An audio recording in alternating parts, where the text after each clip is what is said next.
नमस्कार मित्रांनो, या व्हिडिओमध्ये आपल्या सगळ्यांचं खूप खूप स्वागत। रोजच्या जेवणामध्ये मीठ हा एक खूप महत्त्वाचा घटक आहे। मीठ जेवणाला फक्त सॉल्टी बनवत नसून ते जेवणाला टेस्ट सुद्धा देतं। पण अति सर्वत्र वर्जित ही उक्ती मिठाला सुद्धा अगदी चपकन लागू पडते। कारण मीठ आपल्या जेवणाला कितीही चव देत असलं, ते आपल्या आरोग्याला कितीही फायदेशीर असलं तरी सुद्धा जर ते जास्त प्रमाणात घेतलं गेलं तर आपल्या आरोग्याला हानिकारक सुद्धा ठरू शकतं। मग नेमकी आपल्या मिठाची गरज किती आहे? मीठ जर जास्त प्रमाणात आपण घेतलं तर आपल्याला त्याचे तोटे काय होऊ शकतात आणि त्याचं प्रमाण नियंत्रणात आणायचं असेल तर काय करायला पाहिजे? त्याच्यासाठी कोणते सोपे उपाय आहेत हे आपल्याला ह्या व्हिडिओमध्ये बघायचं आहे। आपल्या शरीरातील अनेक महत्त्वाच्या क्रियांना मीठ म्हणजेच सोडियम क्लोराईड गरजेचं असतं।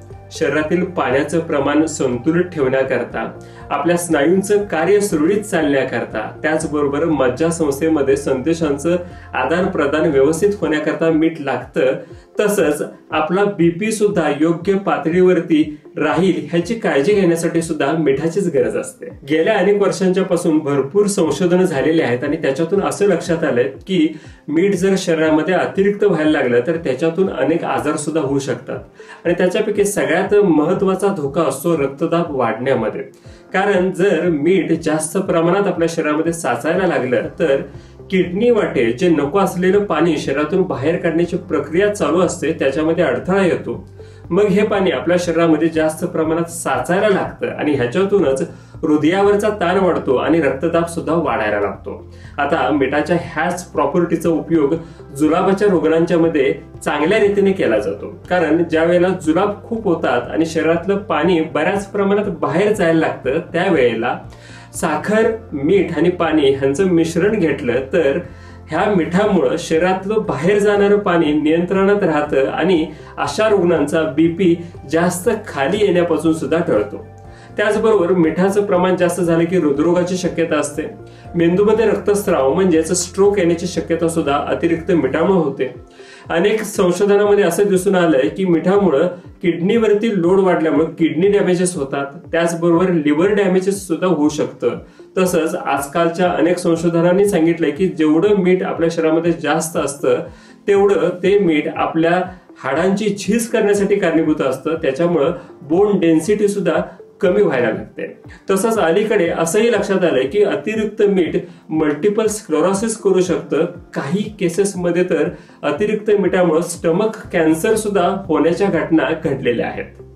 तुम्ही मीठ जर जास्त घेत असाल तर त्याची काही लक्षणं तुम्हाला अगोदरच दिसतात का?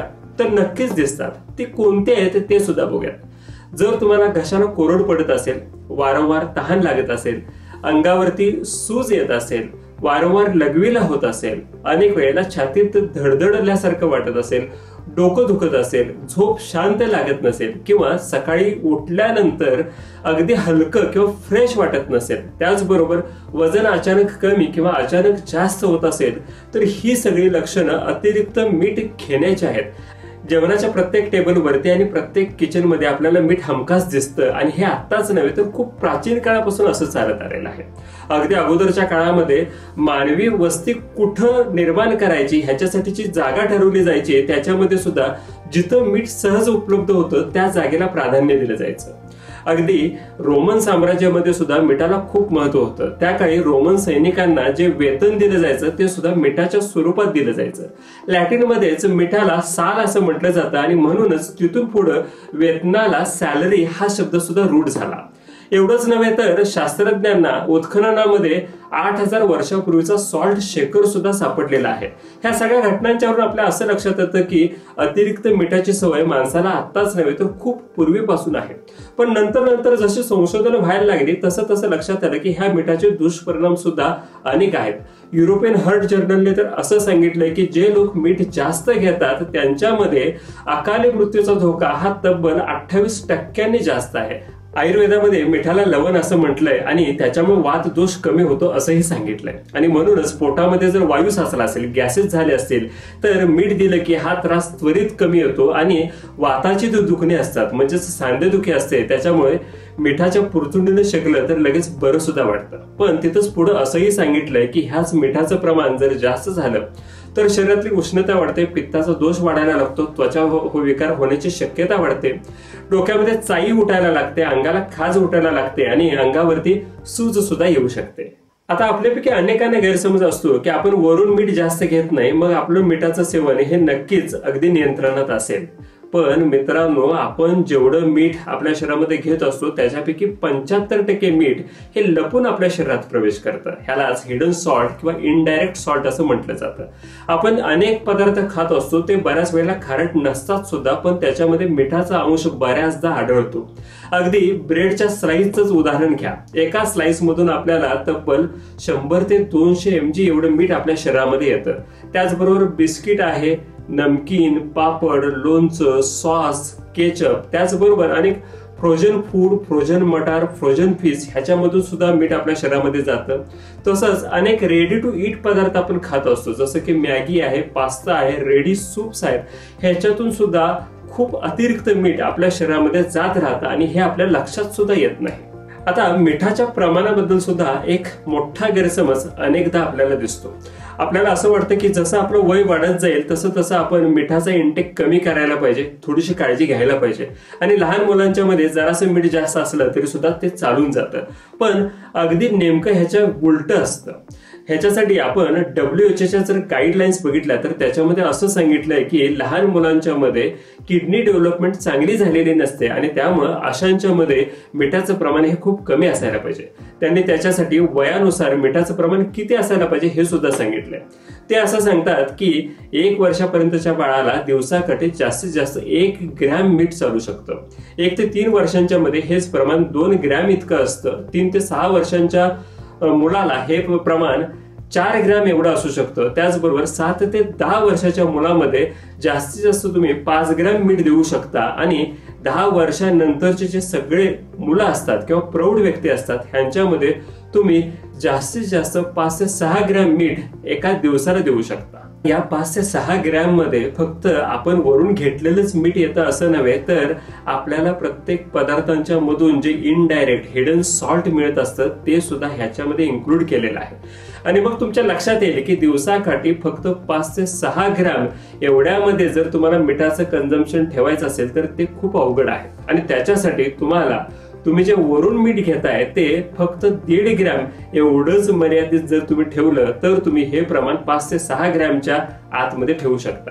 आता 1.5 ग्रॅम म्हणजे नेमकं किती, तर तुम्ही 1 टीस्पून म्हणजे चहाच्या पावडरसाठी जो चमचा वापरताय त्या चमच्याच्या अर्धा भाग एवढं मीठ सकाळपासून संध्याकाळपर्यंत जर घेतलं तरच तुम्ही तुमच्या शरीरामधलं मिठाचं प्रमाण हे कंट्रोल करू शकताय।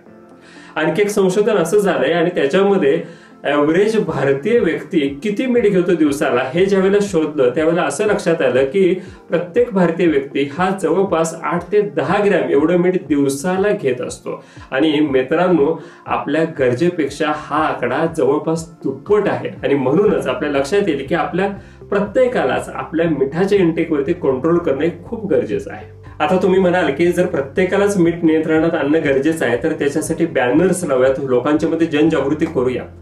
आता हे फक्त तुमच्याच नव्हे तर WHO सुद्धा असंच मनात आलं होतं, कारण WHO लोकांचं आरोग्य चांगलं ठेवण्यासाठी मोठ्या प्रमाणात खर्च करतं, अनेक प्रयत्न सुद्धा करत असतं।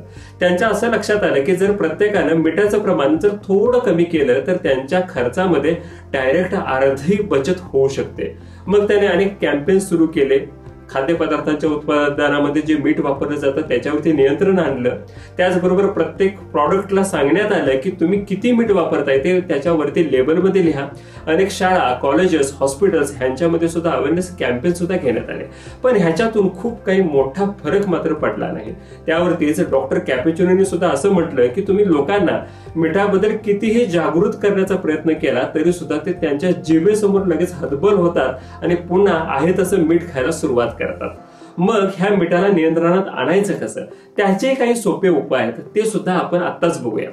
मिठाचं प्रमाण जर तुम्हाला नियंत्रणात आणायचं असेल तर सगळ्यात पहिला आणि महत्त्वाचा उपाय म्हणजे तुम्ही जेवणाची चव घेताना एकदा सोडून 2दा चव घ्या आणि मग जर तुम्हाला वाटलं की आता मीठ टाकायलाच पाहिजे तरच त्या पदार्थामध्ये वरून मीठ टाका। कारण बऱ्याच वेळेला जेवणाला चव नसते म्हणून आपण काहीतरी चव त्याला यावी म्हणून मीठ टाकत असतो. तर अशा वेळेला सुद्धा तुम्ही आलं, लसूण, लिंबू त्याचबरोबर वेगवेगळे मसाल्याचे पदार्थ वापरून त्या पदार्थाची चव वाढवायचा प्रयत्न करा, जेणेकरून वरून मीठ घेण्याची जास्त गरज भासणार नाही. तसंच फास्ट फूड किंवा रेस्टॉरंट फूड असतात, ह्याच्यामध्ये सुद्धा चवीला खूप महत्व असतं, त्यामुळे त्यांच्यामध्ये मीठ खूप जास्त असतं. त्यामुळं असे पदार्थ शक्यतो टाळा आणि फळे, पालेभाज्या त्याचबरोबर अनेक फळभाज्या सुद्धा जास्तीत जास्त घेण्याचा प्रयत्न करा, ज्यांच्यामध्ये इनडायरेक्ट सॉल्ट किंवा हिडन सॉल्ट खूप कमी प्रमाणात असतं.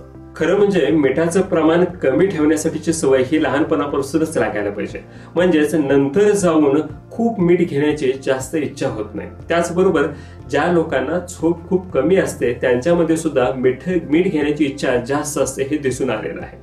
तसंच जे लोक तणावग्रस्त असतात ह्यांच्यामध्ये सुद्धा शरीर तो तणाव बॅलन्स करण्यासाठी अतिरिक्त मीठ घेण्याचा प्रयत्न करत असतं आणि म्हणूनच तुमच्या मनाला तणाव विरहित ठेवण्यासाठी योगा, प्राणायाम आणि व्यायाम ह्यांचा सुद्धा आधार घ्या.